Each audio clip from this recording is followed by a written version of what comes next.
Segala puji bagi Allah, Tuhan semesta alam. Dan syukur ingin kita angkatkan ke hadrat Allah Subhanahu wa taala, kerana dengan kemurahannya, dengan kelebihannya, dapat kita pada malam ini insya-Allah mula kitab baru yang bernama Hidayatus Salikin fi Suluki Maslaki Al-Muttaqin. Apa makna nama kitab kita ni? Hidayatus Salikin fi Suluki Maslakil Muttaqin. Makna dianya pedoman bagi orang yang berjalan, pedoman ataupun panduan bagi orang yang berjalan pada perjalanan orang-orang yang takut akan Allah Subhanahu wa taala. Itu makna kita. Makna kita ni ialah pedoman untuk orang yang berjalan nak jadi manusia yang takut kepada Allah Subhanahu wa taala. Itu saja tujuan kitanya, tak ada kerja lainnya.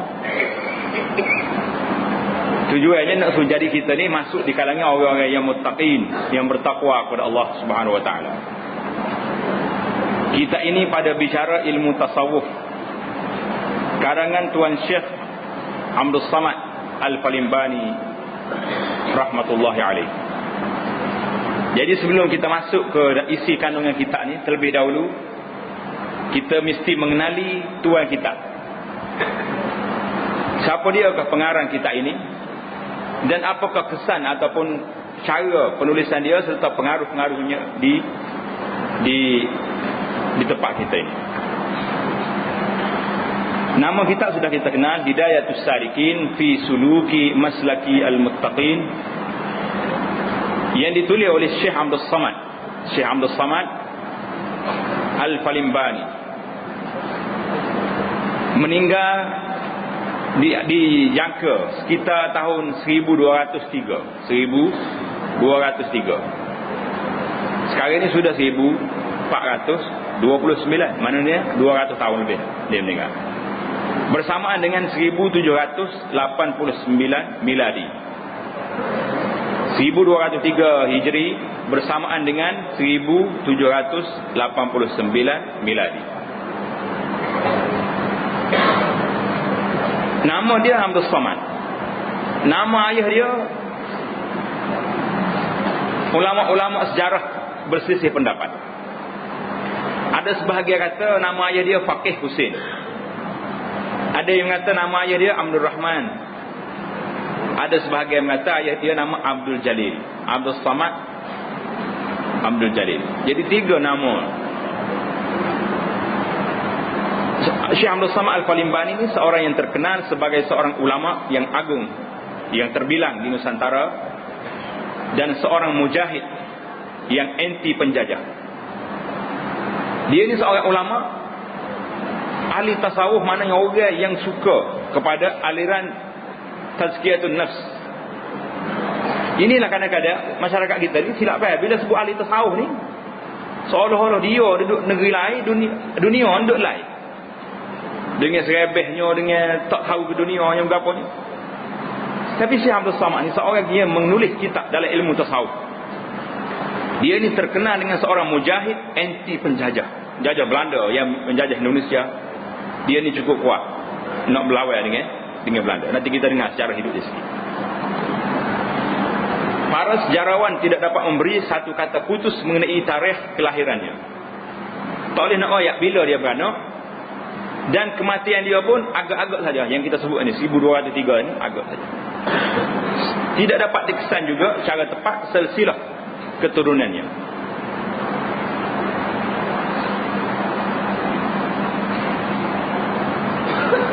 Yang pentingnya dia ni, Syekh Abdul Samad Al-Falimbani, berasal daripada Palembang, Sumatera Selatan, Indonesia. Gelaran Al-Falimbani itu diambil dari nama tempat, iaitulah Palembang, tempat Syekh Abdul Samad dilahirkan. Menurut seorang pengarang, dikata Syekh Abdul Samad Muhammad Arsyad Al-Banjari. Kenal kita Muhammad Arsyad Al-Banjari? Kitab dia masyhur juga dalam kitab Jawi. Mengatakan bahawa Syekh Abdul Samad Al-Falimbani ini sezaman dengan Syekh Muhammad Arsyad Al-Banjari, dengan Syekh Abdul Wahab Bugis, dan juga Syekh Abdul Rahman Masri. Ada yang mengatakan Dia ni juga sezaman dengan Allah yarham Syekh Daud bin Abdullah Al-Fatani. Kitab Syekh Daud kita baru saja selesai, iaitulah kitab Munyatul Musalli, diikuti dengan Al-Bahjah Al-Mardiyah. Jadi dia orang ni sezaman dengan dia.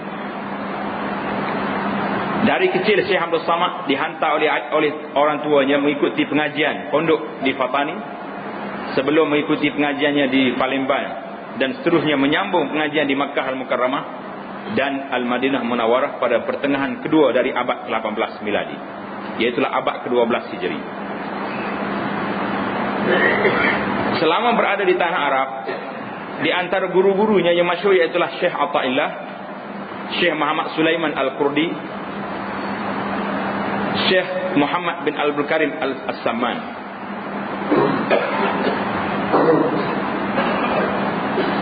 Setelah belajar di Mekah, Syekh Abdul Samad kembali ke Nusantara bersama dengan sahabat-sahabatnya, iaitulah Syekh Muhammad Arsyad Al-Banjari, Abdul Wahab Bugis, Abdul Rahman Masri dari Betawi, Jakarta.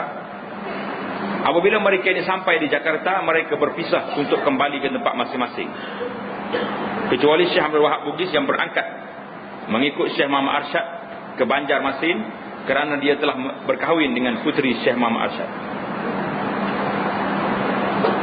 Menurut Syekh Wan Muhammad Saghir, ketika Syekh Abdul Samad Al-Palembang pulang ke kampungnya Palembang, beliau mendapati negeri Palembang dikuasai oleh Belanda, telah dikuasai oleh Belanda. Bila dia sampai negeri dia tengok Belanda meretah kapur dia, negeri dia di Palembang. Oleh kerana perasaan bencinya kepada penjajah, dia ni benci ke penjajah ni, beliau telah mengambil keputusan untuk berhijrah semula, balik semula ke Makkah Al-Mukarramah, tak mau duduk di bawah penjajah. Selama berada di Mekah, beliau dikatakan sentiasa mengikuti perkembangan beberapa peperangan antara orang Islam dengan penjajah kafir di Nusantara, dan juga antara orang Islam dengan orang Siam Buddha di Fatani dan sekitarnya, termasuk di Senggora dan Legor. Setelah selesai menyusun kitabnya yang bernama Nasihatul Muslimin wa Tazkiratul Mu'minin fi Fadailil Jihad wa Karamatil Mujahidin fi Sabilillah, dia tulis sebuah kitab nasihat pada orang-orang muslimin dan peringatan kepada orang mukmin tentang kelebihan jihad serta kemuliaannya orang-orang mujahidin fi sabilillah. Maka setelah selesai menulis kitab ini, beliau telah membulatkan tekadnya untuk membantu umat Islam di Fatani. Lebih-lebih lagi ketika itu teman karibnya Syekh Daud bin Abdullah berada di Fatani. Maka akhirnya Syekh Abdul Samad berlayar ke Fatani, tetapi ketibaannya terlambat. Pasukan pertahanan Fatani telah hampir kalah berhadapan dengan keganasan Siam. Sementara Syekh Daud bin Abdullah Al-Fatani dan pengikut-pengikutnya telah mengundurkan diri ke Pulau Duyung, Terengganu, untuk menyusun semula langkah perjuangan pertahanan Fatani. Dan akhirnya pertahanan Fatani akhirnya menjadi lemah dan Siam dapat menakluk Fatani. Syekh Abdul Samad Al-Palembani kemudiannya dikatakan telah berkhalwat, duduk masuk dalam tempat sunyi, beribadat di salah sebuah masjid di Legor. Dan ada juga yang mengatakan dia berkhalwat di Masjid Krisi, Semoditani. Jadi boleh jadi dua tempat ni dia pergi belakang, tak ada masalah. Contohnya tengok ni, para pengikut tasawuf, ahli-ahli sopi ni, dia mudah pelik lalu bagi dia. Mereka mengatakan di sanalah Syekh Abdul Samad Palembani menghilangkan diri, tak tahu ke mana-mana. Jadi inilah cerita orang, bila orang Melayu ni kalau hero tak boleh mati selalu, dia akan hilang. Hantu hilang pakaian ni tak jumpa lagi. Syekh Abdul Samad ni pun hilang juga, tak jumpa. Ini bagi orang-orang yang pengikut tasawuf. Tetapi bagi kalangan orang-orang yang lain, perkara ini adalah mustahil. Mereka lebih percaya bahawa Syekh Abdul Samad Al-Palembani telah mati dibunuh oleh Siam, musuh Islam. Mana boleh jadi Siam ambil tangkap dia, tak jumpa cari. Tapi orang kita ni pergi faham Syekh Abdul Samad hilang, gaib. Gaib sungguh dah nyambil di Siam, tahu gimana? Alaihi rahmatullah. Jadi menurut Syekh Muhammad Saghir, ada orang berpendapat bahawa Syekh Abdul Samad Al-Palembani telah meninggal dunia pada tahun 1203. Itulah di antara riwayat hidup dia. Dalam perkembangan terakhir ni pulanya, kubur Syekh Abdul Samad Al-Palembang telah ditemukan oleh pengkaji-pengkaji sejarah petani pada tahun 1994 di kawasan perkuburan Kampung Ban, Mukim daerah Cenak, wilayah Senggora. Jadi adalah, kalau kita tengok dalam surat khabar tu ada gambar orang tunjuk. Dan ada pula pendapat yang mengatakan bahawa ketika Syekh Abdul Samad ditikam, dipancung oleh Siam, dia ni mati dibunuh oleh Siam. Semoga Allah Ta'ala mencuci rahmat yang luas untuk beliau dan menempatkannya bersama dengan arwah para syuhada. Amin. Itu secara rekahnya riwayat hidup Allahyarham Syekh Abdul Samad Al-Palembang yang kita nak baca kitab yang ni. Sebelum daripada kita masuk kepada kitab, lebih dulu kita tengok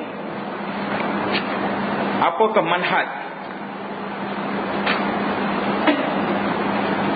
hasil karya Syekh Abdul Samad Al-Palembang ni, hasil tulisan dia. Di antara tulisan dia yang masyhurnya iaitulah kitab Siratul Murid fi Bayani Kalimatit Tauhid. Siratul Murid fi Bayani Kalimatit Tauhid dalam bab akidah. Kitab yang kedua, kitab Hidayatus Salikin fi Suluki Maslakil Muttaqin yang kita nak baca sekarang insya-Allah. Kitab Hidayatus Salikin ini selesai ditulis pada 5 Muharram tahun 1192 Hijriah dan dicetak pertama kalinya oleh Al-Matbah Al-Miriyah Makkah tanpa tarikh. Matbah Miriyah jugalah kitab yang kita baca dulu, Muniatul Musalli, dicetak oleh pencetak yang sama. Kemudian kitab dia yang ketiga, kitab Sayrus Salikin fi Tariqatis Sadatis Sufiyah. Kitab ni besar 2 jilid yang ramai orang baca, tapi tak tahulah setakat mana pemahaman orang kita tentang kitab ini, kerana dia agak payah juga sikit. Kitab yang seterusnya, kitab Anisul Muttaqin. Yang kelima, kitab Urwatul Wusqa.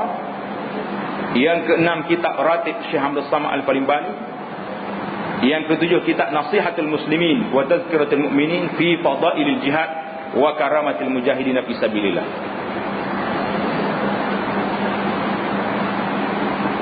Yang seterusnya, penilaian terhadap kitab Hidayatus Salikin. Penilaian ini telah dibuat oleh seorang penulis yang bernama Ustaz Syamsuddin bin Siddiq. Dalam kajian dia untuk mendapat sarjana muda pendidikan di Universiti Kebangsaan Malaysia. Isi kandungan kitab Hidayatus Salikin ini mengandungi 7 bab yang didahului oleh muqaddimah ataupun dahuluan dan diakhiri dengan khatimah atau penutup.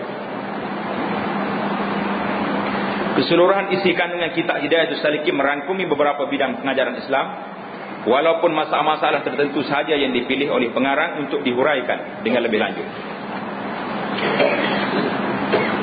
Bidang pengajaran Islam yang termuat dalam kitab ini boleh dibahagikan kepada 3 bahagian, iaitulah bidang akidah, dimulai dengan muqaddimah tentang kelebihan ilmu, lepas itu disambung dengan bidang akidah, fiqh dan tasawuf.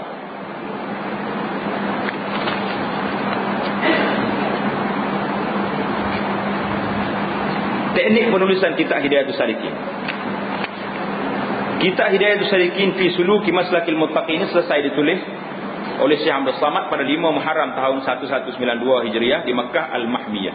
Ditulis di Makkah. Kitab ini merupakan terjemahan dan syarah kepada kitab Bidayatul Hidayah karangan Imam Al-Ghazali rahimahullahu taala. Kitab Bidayatul Hidayah ditulis oleh Imam Ghazali. Dalam menterjemah dan mensyarah kitab Bidayatul Hidayah, pengarang membuat beberapa penambahan daripada keilmuan pengarang sendiri dan daripada petikan yang diambil daripada 29 buah kitab. Mana Syekh Abdul Samad rahimahullah, dalam dia tulis kitab Bidayatul Hidayah ini, dia iktimak kepada 29 buah kitab. Kitab-kitab lain sebagai panduan ataupun nak buat syarah pada kitab Bidayatul Hidayah, Hidayatus Salikin ini. Dalam menyebutkan petikan-petikan yang dimuat dalam kitab Hidayatus Salikin, pengarang tidak menulis nota kaki seperti kaedah penulisan masa kini. Biasalah dulu dia tak tulis dah. Yang penting dia sebut nama kitab itu, dan kitab ini telah ditatabung, telah diikuti sebagai buat nota kaki oleh Syekh Syamsuddin. Jazakallah khairan.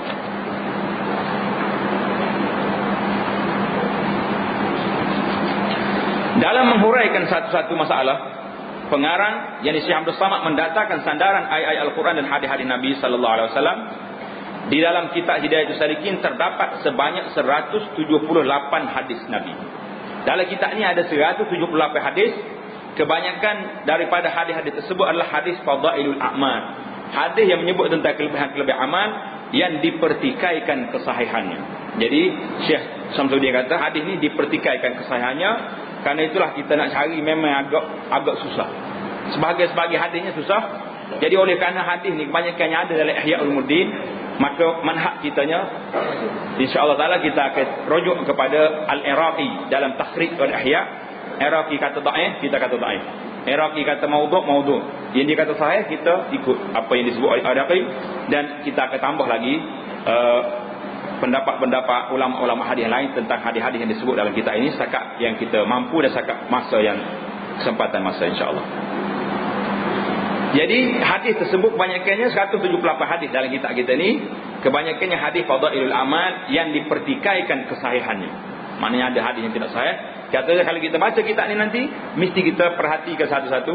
Hadis ini mesti disebut ini dhaif, ini sahih, dan kalau dia maudhu' kita sebut maudhu'. Yang maudhu' tu jangan diambil. Yang dhaif pun mesti diambil dengan kita beritahu bahawasanya hadis ini lemah dari segi sanadnya.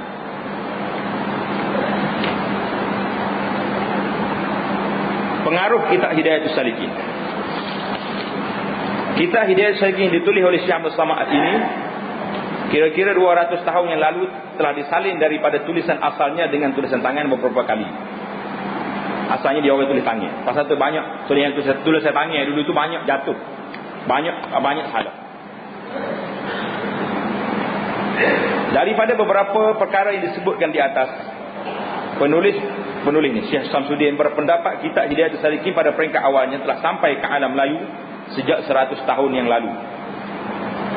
Hal ini dapat dirasakan kerana sebahagian daripada ajaran kitab Hidayatul Salikin telah diamalkan di alam Melayu khasnya oleh penduduk Malaysia dari beberapa generasi terdahulu.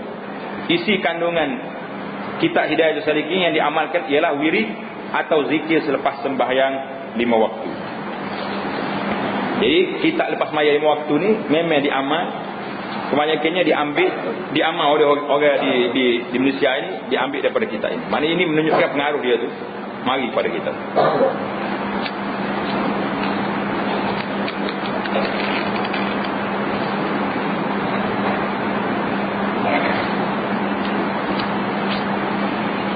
Bila siapa tempat dia, kita boleh tengok.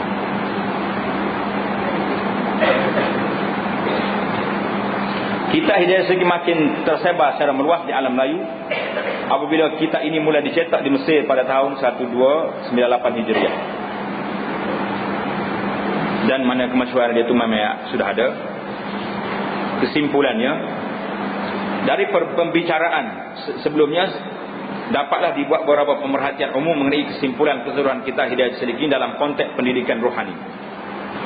Jika dilihat pada metod atau cara persembahan yang dikemukakan oleh pengarang dalam kitab ini, dengan menggesa atau mengajak para pembaca supaya beramal dan mempraktis tanpa banyak membicarakan perbincangan secara falsafah, mana dia tidak banyak masuk falsafah dalam kitab dia ni, dan tidak pula semata-mata menjelaskan hukum-hukum sunat, fardu, makruh dan haram, maka penulis beranggapan kitab Hidayatul Salikin ini adalah benar-benar kitab tasawuf amali, tasawuf praktis, bukan falsafi dari segi teori saja, dan tidak memisahkan antara fiqh dengan tasawuf. Walaupun kitab ini sebagai kitab permulaan bagi mereka yang mengikuti pendidikan rohani atau tasawuf, tetapi ajaran-ajaran dalam kitab ini amat sesuai dijadikan panduan seterusnya diamalkan oleh semua peringkat manusia, sama ada dari peringkat tinggi, sederhana dan rendah, orang yang berada atau sebaliknya. Mana banyakkan amal-amal adanya, kita lihat yang mana yang bertepatan dengan sunnah Rasulullah sallallahu alaihi wasallam kita ambil. Sekiranya ada yang tidak tepat, maka kita kembali kepada apa yang disebut oleh Nabi sallallahu alaihi wasallam insya-Allah. Pada keseluruhan pengajaran yang terdapat dalam kitab Hidayatul Salikin, di mana kitab ini merupakan karangan terjemahan dan syarah oleh Syekh Abdul Samad kepada kitab Bidayatul Hidayah karangan Imam Al-Ghazali, yang menjadi suatu kitab penghantar atau pendahuluan kepada kitab besar karangan beliau, iaitu Ihya Ulumuddin. Maka bahawa kitab Hidayah Salikin ini juga menjadi pengantar kepada kitab karangan Syekh Abdul Samad Al-Falimbani yang lebih besar dan lebih berpengaruh, iaitulah kitab Sayrus Salikin, di mana kitab ini juga dikarang secara terjemahan dan syarah kepada kitab Lubab Ihya Ulumuddin karangan Imam Ahmad Al-Ghazali rahmatullahi taala alal jami'. Jadi itulah secara ringkasnya penjelasan kita dalam mukaddimah ini tentang kitab Hidayatus Salikin yang kita akan baca bermula pada hari ini, iaitulah pada malam Khamis 12 hari bulan Februari tahun 2008. Kitab Hidayatus Salikin fi suluki maslaki al-muttaqin, pada bicara ilmu tasawuf karangan Kiai Tuan Syekh Abdul Samad Al-Falimbani, taghammadallahu taala bi rahmatihi wa nafa'ana bi barakatihi, amin summa amin. Kata Syekh Abdul Samad, aku mulai kitab ini dengan nama Allah yang amat pemurah lagi mengasihani akan hambanya. Alhamdulillah, Alhamdulillah al-muftatahi bihi fi kulli kitab. Maknanya segala puji tertentu bagi Allah yang ditentu mulai dengan dia. Jadi ada nuskhah kata yang dituntut mulai dengan dia. Mana kita mula ni apa-apa dengan sebut Alhamdulillah. Banyak nuskhah kata yang ditentu. Dalam kitab kita tu dituntut. Ada ta belakang dituntut.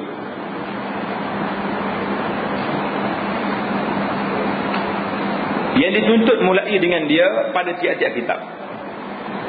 Wassalatu wassalamu ala sayyidina Muhammad khatamin nubuwwati al-madhkur fil kitab. Ada yang baca khatami an-nabiyyin. Boleh kita tulis tepi itu perbezaan nuskhah tu. Dan rahmat Allah dan salamnya atas penghulu kita Nabi Muhammad sallallahu alaihi wasallam yang kesudahan segala nabi yang disebutkan dalam Al-Quran. Nabi kita ni nabi yang terakhir yang disebut dalam Al-Quran. Wa ala alihi wa ashabihi al-hadina lis-shawab, dan atas segala keluarganya dan sahabatnya yang menunjuk akan kita bagi agama yang sebenar-benarnya. Mana kerja Nabi dan para sahabatnya nak tunjuk pada kita agama yang sebenar. Wa 'ala tabi'ina lahum bi ihsanin ila yaumiddin, dan atas yang mengikut mereka itu hingga hari kiamat. Sekarang ni kita kenal ada siapa dia ashab. Sahabat Nabi ni maksudnya orang yang hidup di zaman Rasulullah sallallahu alaihi wasallam. Syarat yang pertama, orang ni hidup di zaman Nabi, berjumpa dengan Rasulullah, bertemu dengan Nabi, dan dia beriman dengan Rasulullah, maka itu dia panggil sahabat. Kalau orang hidup zaman Nabi, jumpa dengan Nabi, balas dengan Rasulullah, tak beriman, orang panggil sahabat ke apa? Dia panggil musuh. Macam Abu Jahal, Abu Lahab, Abu lain tu. Baik, kalau orang ni hidup di zaman Nabi, dia jumpa dengan Rasulullah, dia sokong Nabi, tak beriman dengan dia, dengan Nabi, boleh jadi sahabat ke tidak? Macam Abu Talib. Abu Talib ni bela Nabi habis sehingga akhir hayat dia bela Rasulullah, tapi dia tidak beriman. Apakah Abu Talib ni boleh panggil sahabat? Kau tak boleh. Tak jadilah, sebab tak masuk dalam ta'rif. Demikian juga wat tabi'in. Apa makna tabi'in? Orang yang mengikut mereka itu. Tabi'in ni orang yang hidup di zaman sahabat, berjumpa dengan sahabat Nabi dan menjadi orang Islam. Bukan beriman dengan sahabat, beriman dengan Rasulullah, tapi dia sudah jadi orang Islam, maka inilah orang yang panggil tabi'in. Dan atas yang mengikut mereka itu hingga hari kiamat, termasuklah kita semua ni orang yang ikut Rasulullah sallallahu alaihi wasallam sehingga hari kiamat insya-Allah taala. Wa ba'du fa yaqulu al-faqir ila Allah al-ghani Abdus Samad Al-Jawi Al-Falimbani khadimul fuqara fi Makkah al-Musharrafah. Adapun kemudian daripada itu, maka lagi akan berkata fakir. Siapa dia fakir ni? Apa makna fakir? Mana al-fakir ilallah, orang yang berhajat, sangat berhajat kepada Allah Ta'ala. Orang yang fakir pada rahmat Allah, itu makna fakir. Bukan makna fakir ni sekian orang sesak, yang berkehendak kepada Tuhannya yang amat kaya, iaitulah Abdus Samad Jawi Al-Falimbani. Jawi ni, kalau orang Arab ni dia panggil Jawi belaka orang kita, termasuk orang Malaysia. Boleh jadi diambil daripada perkataan Jawa. Orang Jawa ni. Dia kata hantar Jawa. Kalau Arab tanya hantar Jawa tu maknanya Melayu lah. Gitu. Orang Jawi. Khadim. Maknanya khadam. Segala fakir, segala orang-orang yang fakir dalam negeri Mekah al-Musyarrafah. Mekah negeri terkenal dah. Ghafarallahu lahu wa liwalidayhi wa lil muslimina maghfiratan wa rahmah. Mudah-mudahan mengampuni Allah Subhanahu wa taala baginya dan bagi ibu bapanya dan segala muslimin akan beberapa ampunnya dan rahmatnya. I'lam ayyuhat talib lidaril akhirah anna kitab bidayatul hidayati lil imam hujjatil islam al ghazali radhiyallahu anhu jami'un lit taqwa al madhkur fiha wa tazawwadu fa inna khairaz zadi taqwa. Wa tazawwadu tanda itu ayat Quran. Wa tazawwadu fa inna khairaz zadi taqwa. Sampai situ ayat Quran diambil daripada surah Al-Baqarah ayat 197. Wa tazawwadu fa inna khairaz zadi taqwa itu ambil daripada surah Al-Baqarah ayat 197. Ada situ. Ketahui olehmu wahai saudara kami yang menuntut bagi akhirat. Kalau mu ni nak kepada negeri akhirat, naklah kamu ketahui bahawasanya kitab Bidayatul Hidayah karangan Imam Hujjatul Islam Al-Ghazali. Imam Al-Ghazali ini dikenal dengan nama Hujjatul Islam, iaitu yang menghimpun bagi ilmu yang membawa takut akan Allah Ta'ala. Mana dalam kitab ni ada ilmu-ilmu yang mengajak manusia ni supaya bertakwa kepada Allah Subhanahu Wa Ta'ala. Takwa ini yang disebutkan dalam firman Allah Ta'ala, wa tazawwadu fa inna khairaz zadi taqwa. Maksudnya, dan ambil oleh kamu akan bekal akhirat. Maka yang terlebih baik bekal itu iaitu takut akan Allah Subhanahu Wa Ta'ala. Bekal yang paling baik kita nak buatnya, apa dia bekal kita? Takut akan Allah Subhanahu Wa Ta'ala. Wa fihi ilmun nafi'un fid dunya wal akhirah fala budda likulli muslimin min ma'rifatihi. Dan dalam kitab ini terhimpun ilmu yang beri manfaat dalam dunia dan dalam akhirat. Maka tak dapat tidak bagi tiap-tiap orang Islam yang mukallaf. Apa dia yang mukallaf?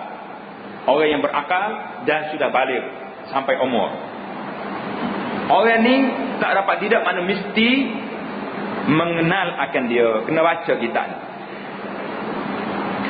Faliza ahbabtu an utarjima masailahu ma'a ziyadati masaila nafisah fi hadzal kitabi bi kalamil jawi liyantafi'a bihi man la ma'rifata lahu bi kalamil arab. Maka dari kerana inilah kasih aku, sukalah aku ni bahawa aku bahasakan mana akan beberapa masalahnya, terjemahkan masalahnya yang baik, yang tak dapat tidak, daripadanya yang mesti kita ambil daripadanya supaya manfaat dengan dia orang yang tiada mengetahui baginya bahasa Arab. Bani Syekh Abdul Samad ni rahmatullahi alaih share kepada orang-orang Melayu yang tak kerti bahasa Arab, maka dia kata aku tolong ambil kitab ni, aku terjemahkan dia dan syarafkan dia. Wasammaituhu bihidayatis salikin fi suluki maslakil muttaqin. Dan aku namakan dia dengan hidayatus salikin, pada menyatakan perjalanan orang yang takut kepada Allah Subhanahu wa taala. Wallahu as'al an yanfa'a bihi kama nafa'a bi aslihi, amin. Wala haula wala quwwata illa billahil aliyil azim.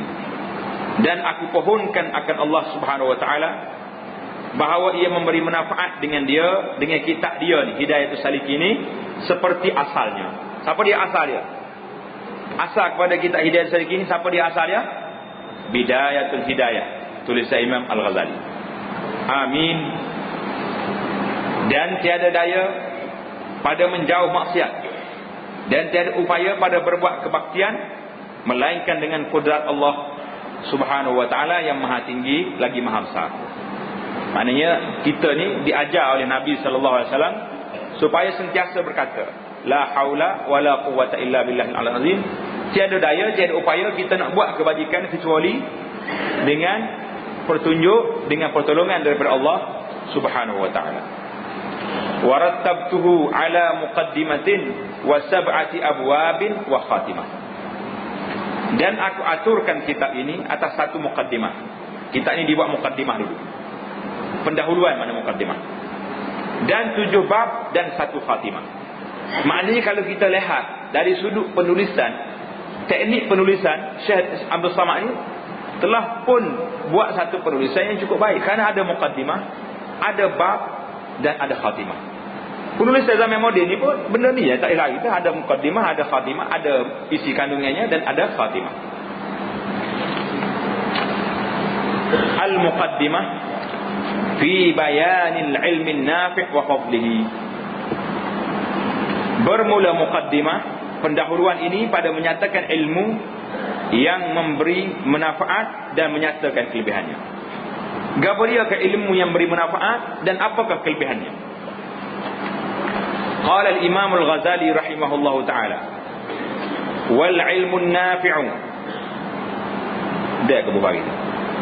Kata wal ilmu an-nafi'u ma yazidu fi khawfika min Allah taala wa yazidu fi basiratika bi'uyubi nafsika wa yazidu fi ma'rifatika bi'ibadati rabbika azza wa jalla wa yuqallilu min raghbatika fid dunya wa yazidu fi raghbatika fil akhirah wa yaftahu basirataka bi'afati a'malika hatta tahtariza minha wa yutli'uka ala makayidis syaitan wa ghururihi. Ini petikan ini diambil dalam kitab Bidayatul Hidayah. Kata Imam Al-Ghazali rahimahullah ta'ala dalam kitab Bidayatul Hidayah, bermula ilmu yang memberi manfaat itu. Apa dia ilmu yang memberi manfaat? Sekarang ni kalau kita tengok ilmu enggak, jawabnya CJ lah tak? Kalau tak ada CJ lekeh selalu orang kata ngaji. Pasal apa tak boleh ngaji pondok? CJ tak laku. Pasal apa tak ngaji sekolah ni? CJ tak iktiraf. Bila tak iktiraf, tak laku di mata dunia, maka jatuhlah. Standard dia sudah jatuh. Nak ngaji ni mesti dapat kelulusan LAN, dipanggil LAN. LAN ni, oh ni orang cari LAN. Jadi ilmu yang beri manfaat itu bukan kerana CJ itu bolehlah manfaat untuk nak minta kerja. Yang betul-betul ilmu bermanfaat iaitulah barang yang menambah takutmu akan Allah Ta'ala. Ini ilmu manfaat. Berarti betul-betul. Kalau orang tanya dia, apa dia ilmu yang bermanfaat yang kita kena cari? Jawabnya, ilmu yang menambahkan takutmu akan Allah Subhanahu Wa Ta'ala. Kalau lelaki banyak kita mengaji, kau tinggi kita belajar, lelaki tak takut kita kepada Allah, maka itu dia panggil ilmu tidak bermanfaat. Mana-mana tidak bermanfaat. Dia dapat A, dapat 1. Orang lain boleh 18A, kita boleh 20A. Biasa. Tapi lagi boleh tinggi banyak A, lagi gedebel kita ni Allah SWT. Ada faedah? Tak ada faedah dari segi manfaat ukhrawi. Menambahkan takut akan Allah Ta'ala. Dan menambah pula penglihatan hatimu dengan kecelaan dirimu. Lagi kita belajar, lagi kita nampak dengan mata hati kita ni betapa hinanya diri kita ni. Jauhnya kita dengan Allah Subhanahu Wa Ta'ala. Dan menambah pula dalam pengenalanmu akan ibadah kepada Tuhanmu. Kau banyak ngaji, lagi banyak kita rasa manisnya beribadat, lazatnya bermunajat kepada Allah Subhanahu Wa Ta'ala yang maha mulia dan maha tinggi, dan mengurangkan akan gemarmu. Gemarmu tu naknya kita ni kepada dunia, dan menambah gemarmu kepada akhirat. Lagi kita belajar, dunia ni kurang nak, lebih kita ni tomok nak kepada akhirat. Dan membukakan ia akan mata hatimu dengan yang membinasakan akan amalmu. Tengok kita jauh itu, ai mi lam mim, amalmu baca molek, hingga engkau peliharakan daripadanya dan melihatkan ia akan dikau atas tipu syaitan dan perdayanya. Tipu syaitan, tipu daya syaitan. Inilah ilmu yang bermanfaat yang kita kena belajar Kita kena mengaji sampai peringkat kita boleh ilmu yang bermanfaat. Apa dia ilmu manfaat? Ilmu yang menambahkan, mendekatkan kita kepada Allah SWT, menjauhkan kita daripada syaitan. Dan kata Imam Al-Ghazali lagi alaihi rahmatullah, wa hadzal fannu minal ilmi nafi'. Dan fan, apa makna fan? Fan anda itu ilmu ataupun kesenian ini daripada ilmu yang beri manfaat. Mana ilmu yang kita nak ngaji ni ilmu yang beri manfaat. Artinya ilmu yang tersebut dalam kitab Bidayatul Hidayah iaitu ilmu yang beri manfaat. Seperti hamba sebutkan dalam kitab ini. Demikian lagi ilmu yang beri manfaat itu tersebut dalam kitab Minhajul Abidin. Minhajul Abidin ini pun kitab yang ditulis oleh Imam Al-Ghazali alaihi rahmatullah. Dan demikian lagi yang disebutkan dalam kitab Ihya Ulumuddin. Ihya Ulumuddin ini makna dianya menghidupkan ilmu-ilmu agama. Tapi Allah yarham Syekh Al-Imam Hujjatul Islam Al-Ghazali dalam kitab Ihya Ulumuddin ini, oleh kerana dia campur banyak dalam kitab dia ni hadis-hadis yang diambil daripada aliran, tidak daripada ulama hadis yang muktabar, maka banyaklah campur hadis dalam. Ada yang sahih, ada yang tak sahih, ada yang maudhu'. Jadi menyebabkan orang yang mempertikaikan kitab ini. Mempertikaikan kitab ini. Cuma kita bagi tahu, alhamdulillah, dengan adanya Al-Hafiz Al-Iraqi alaihi rahmatullah, dia telah bagi khidmat kepada kitab Ihya Ulumuddin ini. Dia ambil hadis-hadis yang dalam kitab ni, dia nyatakan hadis ini diriwayat oleh fulan, sanadnya sahih. Hadis ini dhaif, atau hadis ini la aslahu, mana tidak ada asal. Jadi kita orang yang baca Ihya Ulumuddin, tak payahlah kita marah kepada Imam Ghazali rahimahullah. Kita ambil kitab ni, kita tengok Iraqi kata apa. Kalau hadis ni la aslahu, tidak mari daripada Nabi, pasal kata hadis. Jadi dengan kita, kenapa kalau ada benda yang begini yang menyebabkan sebagai orang bila sebut Ihya Ulumuddin ni nak bakar dah tengok. Dia kata kitabnya bukan Ihya Ulumuddin, mematikan ilmu Ulumuddin. Jadi kita janganlah, kita mesti bersikap insaf. Bersikap insaf, ambil mana yang baik, yang bertepatan dengan Al-Quran dengan Sunnah. Yang tidak baik itu kita tinggal. Al-Habib Iraqi telah bagi khidmat kepada kita ni dari sudut sanad hadisnya. Alhamdulillah, jazakallah khairan. Dan demikian lagi yang disebutkan dalam kitab Al-Arba'in fi Usuluddin. Arba'in fi Usuluddin ini pun satu kitab yang ditulis oleh Imam Al-Ghazali alaihi rahmatullah, yang merupakan juga kitab tasawuf.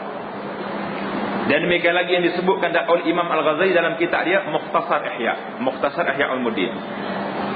Dan demikian lagi sekalian fan itu maksudnya ilmu juga. Tasawuf itu iaitu ilmu yang memberi manfaat dalam dunia dan dalam akhirat. Dan dari kerana inilah kata Syekh Abdul Wahab Asy-Sya'rani. Abdul Wahab Asy-Sya'rani itu nama apa dia? Nama dia Abdul Wahab bin Ahmad bin Shihabuddin Ali Asy-Sya'rani Al-Ansari. Lahir pada tahun 912, meninggal pada tahun 973 Hijriah. Abdul Wahab Asy-Sya'rani dalam kitabnya Yawaqit Jawahir, Al-Yawaqit wal Jawahir, dia ada alif lam sebenarnya. Tapi oleh kerana orang Melayu ni dia sebut kod Melayu, jadi lagi itulah. Jadi Yawaqit Jawahir gitu. Ia nakal, ia ambil daripada Imam Al-Ghazali dalam kitab Ihya Ulumuddin, dan ia nakal ambil pula daripada Ba'dul Arifin. Apa makna Ba'dul Arifin? Ambil daripada sebahagian ulama yang kenal Allah Subhanahu Wa Taala. Gapo dia ulama ni kata? Man lam yakun lahu nasibun min ilmil qaul yakhafu alaihi su'ul khatimah. Man lam yakun lahu nasibun min ilmil qaul yukhafu, bukan yakhaf, yukhafu alaihi su'ul khatimah.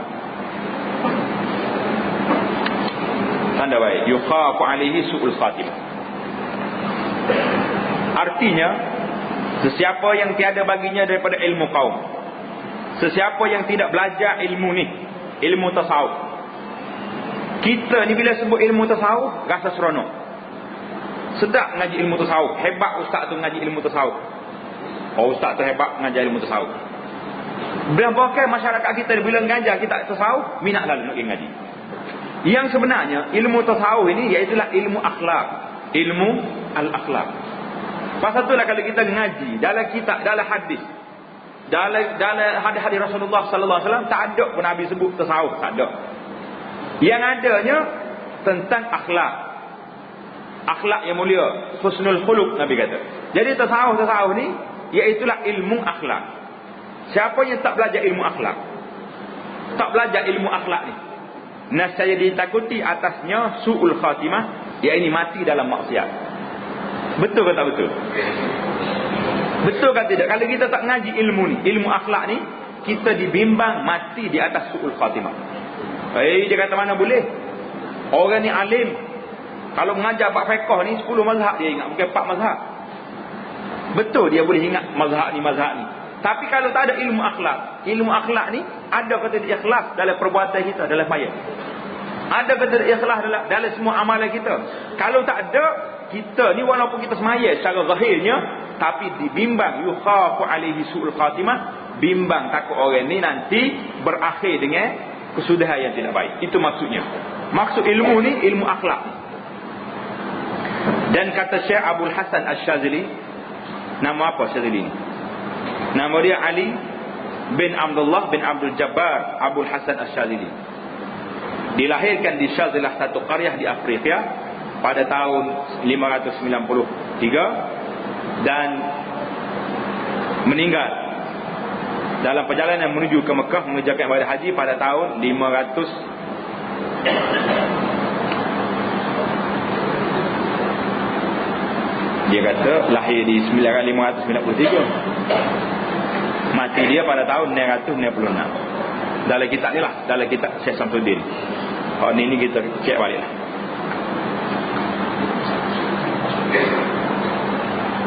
Baik.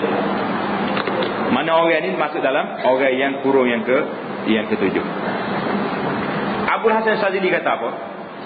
Man lam yataghalghal fi hadhihi al-ulum mata musiran 'ala al-kaba'ir wa huwa la ya'lam.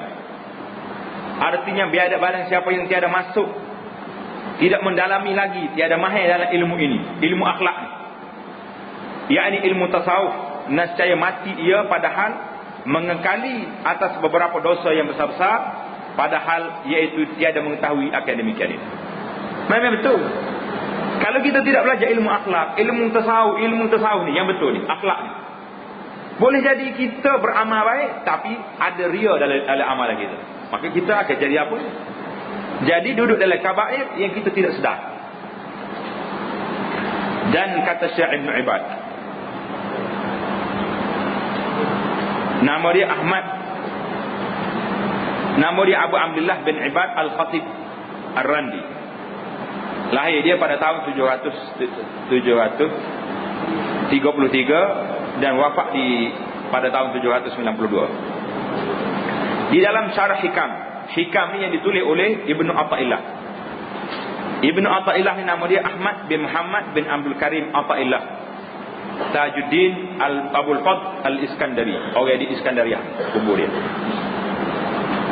Ibnu Athaillah ni pula wafat pada 15 Jamadil Akhirah tahun 709. 709 mana telah masuk dalam kurun yang ke-8. Apa kata Syekh Ibn Ibad?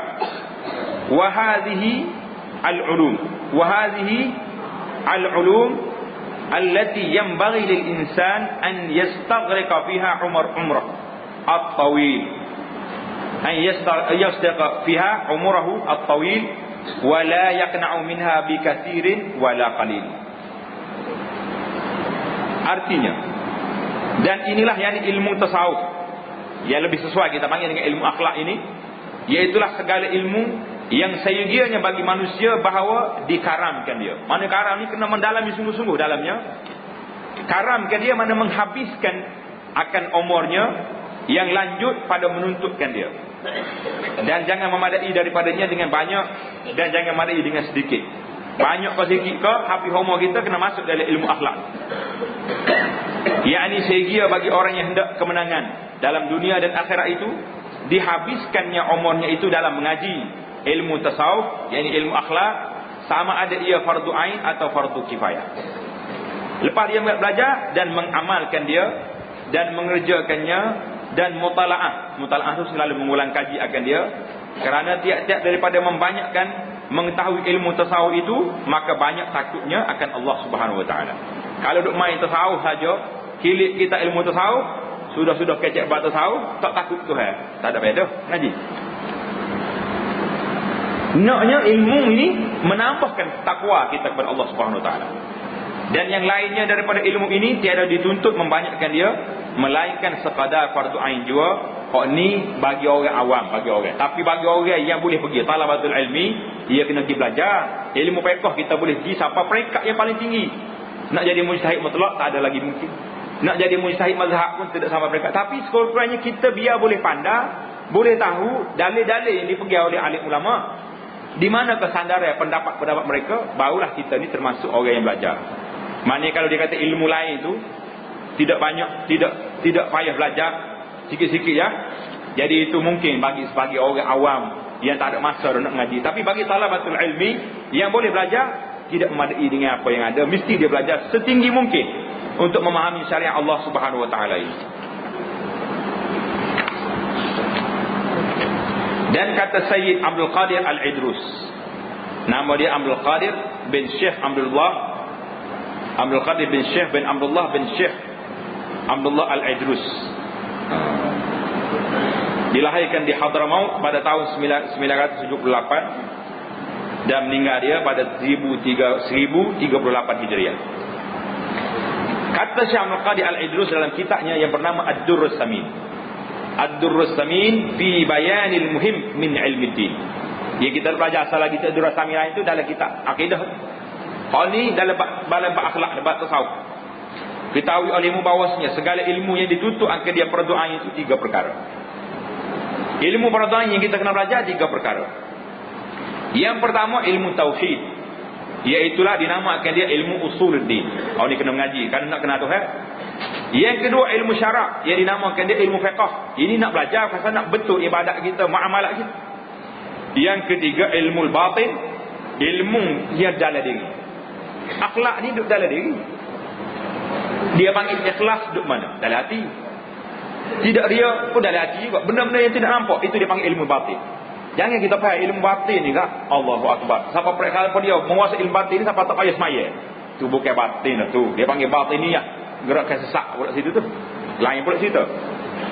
Maksud ilmu batin di sini ya ilmu yang membincangkan tentang bagai dalam supaya kita ayat dulu di antara Islam dengan iman. Islam tu benda luar, iman tu semuanya dalam. Ilmu dalam hak kita tak nampak. Adapun qadar fardu ain pada ilmu tauhid itu, maka iaitu mengenal qadar yang mengetahui dengan dia zat Allah Taala dan sifatnya yang salbiyah. Salbiyah tu apa dia? Salbiyah ni kalau dalam bahasa moden dia panggil negatif. Negatif mana salbiyah ni? Iaitulah tiap-tiap sifat yang maknanya menafikan barang yang tidak layak atau tidak patut bagi zat Allah dan sifat Allah Ta'ala. Itu makna sifat salbiyah. Dan sifatnya yang subutiyah. Apa makna subutiyah pula? Iaitulah sifat yang mengenai tiap-tiap sifat yang wujudiyah, yang berdiri dengan zatnya, seperti qudrat, iradat. Dan banyak lagi lah sifat-sifat yang kita akan sebut nanti apabila kita masuk dalam bab akidah nanti insya-Allah taala. Dengan sekira-kira mengesahkan akan imannya. Yang kita kena belajar dalam bab tauhid ni, biar kena Allah Subhanahu taala, kena tauhid siapa dia Allah dari sudut rububiyahnya, dari sudut uluhiyahnya, dari sudut asma dan sifatnya. Yakni mengenal barang yang wajib bagi Allah Taala dan yang mustahil baginya dan yang jaiz baginya. Dan demikian lagi mengenal seumpama yang demikian itu bagi segala Rasul alaihi wassalatu wassalam yang beriman dengan segala yang didatangkan oleh mereka itu. Maknanya ajaran Rasulullah. Bermula mengenal yang lebih daripada demikian itu, iaitulah fardu kifayah. Maknanya untuk ulama-ulama talabatul ilmi dia kena kenal benda tersebut. Adapun fardu ain pada ilmu syarak itu, maka iaitu mengenal qadar yang mengetahui dengan dia segala fardu taharah. Apa makna fardu taharah? Fardu nak bersih, suci, bersuci. Fardu sembahyang, fardu puasa dan yang membatalkan akan dia, dan fardu haji dan fardu zakat dan segala yang membatalkan dia. Bermula yang lebih daripada itu, iaitulah fardu kifayah. Bukan semua orang ngaji dan bukan semua orang mampu nak ngaji lebih daripada tersebut. Adapun qadar fardu ain pada ilmu batin, iaitu ilmu akhlak ataupun ilmu tasawuf itu, maka iaitu barang yang sejahtera dengan dia segala amal yang zahir daripada fasad. Apa makna fasad? Daripada rusak. dan sejahtera daripada yang membatalkan pahalanya, seperti bahawa seorang apabila sembahyang ia serta ria atau ujub. Apa makna ujub? Hera diri, orang lain tak ada ni, hebat aku maya ni.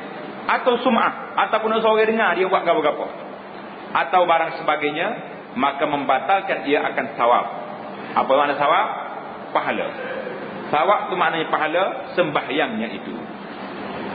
Dan kata Sayyid Abdul Qadir Al-Idrus dalam kitabnya tersebut Ad-Durr Thamin, wa li tafsil hadzal qadr yakfi al-'amalu bi kitab Minhajil 'Abidin wa tafsil hadzal 'ilmi laysa min fardhil 'ain. Artinya, dan bagi menghasilkan akal ilmu tasawuf yang qadar ini, qadar nak boleh kita ni memperbaiki akhlak kita ni, yakni qadar fardu ain ini, memadailah dengan mengamalkan barang yang di dalam kitab Minhajul 'Abidin bagi Imam Al-Ghazali rahimahullah taala, dan mengenal perceraian. Maknanya mengenal perceraian maksudnya huraian-huraian yang terperinci. Ilmu batin itu bukan daripada fardu ain. Jadi apabila kita ni sebut tentang contoh yang dia buatnya, kalau mu nak jadi orang yang cukup fardu ain dalam bidang ilmu tasawuf, bidang ilmu akhlak ini, cukuplah dengan Minhajul 'Abidin. Mana kalau orang tak ngaji Minhajul 'Abidin, apakah dia tak ada akhlak? Bukan, ini satu contoh saja. Kalau kita belajar kitab-kitab yang lain, dalam kitab umpamanya Al-Imam Nawawi, dalam kitab Riyadhus Salihin, yang dikumpul dalam kitab dia tu hadis-hadis tentang akhlak, tentang adab pun boleh. Ini satu contoh. Mana bukan makna kalau tak ngaji orang ni tak ada adab, orang ni tak ada akhlak, orang ni tak ada tasawuf. Bukan macam tu. Ini satu contoh yang dibuat oleh ulama. Bagaimana orang panggil skema. Kalau kita ngaji dia panggil skema atau muqarrar yang mesti dia belajar oleh orang lain. Bukan makna dengan hak ni, kalau tak belajar ni tak jadi. Itu bukan macam tu. Jadi habislah kita dalam bab muqaddimah ini. Kita akan masuk pula faslun fi fadilatil ilmi nafi', insya-Allah taala. Subhanakallahumma wa bihamdik, asyhadu an la ilaha illa anta, astaghfiruka wa atubu ilaik. Subhanakallahumma wa bihamdik, asyhadu an la ilaha illa anta, astaghfiruka wa atubu ilaik. Subhanakallahumma wa bihamdika, asyhadu an la ilaha illa anta, astaghfiruka wa atubu ilaik. Wa sallallahu wa sallam wa baraka ala Muhammad wa ala alihi wa sahbihi ajma'in. Alhamdulillahirabbil alamin.